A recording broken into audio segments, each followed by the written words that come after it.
கர்ப்பமா இருக்கும்போது என்ன மாதிரியான விஷயங்கள்லாம் நம்ம செய்யவே கூடாது, சுற்றுச்சூழல் மோசமா இருக்குதா அப்படிங்கிறது வந்து ரொம்ப முக்கியம். ஏன்னா நம்ம சுவாசிக்கிற அந்த காற்று, அந்த ஆக்சிஜன் மூலமா தான் குழந்தையும் வந்து நம்ம வயிற்றுக்குள்ள சுவாசிக்கும்.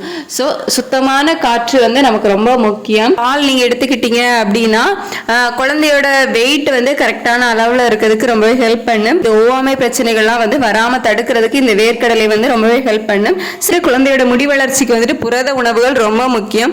குழந்தைக்கும் தேவையில்லாத கொழுப்புகள் சேர்ந்து அளவுக்கு அதிகமான உடல் பருமன் வந்து ஏற்படலாம். அது மட்டும் இல்லாம நீரிழிவு நோய் வர்றதுக்கான வாய்ப்புகள் வந்து இருக்கும். ஸோ லிமிட்டா வந்து சர்க்கரையின் அளவு வந்து எடுத்துக்கோங்க. ஆல்ரெடி வந்து ஃப்ளைட்ல டிராவல் பண்றீங்க அப்படிங்க, உங்க டாக்டர் கிட்ட கரெக்டா அட்வைஸ் கேட்டுக்கோங்க. ஓகேவா அப்படின்னு சொல்லிட்டு டாக்டர் ஓகேன்னு சொன்னா மட்டும் நீங்க வந்து ஃப்ளைட்ல வந்து டிராவல் பண்ணுங்க.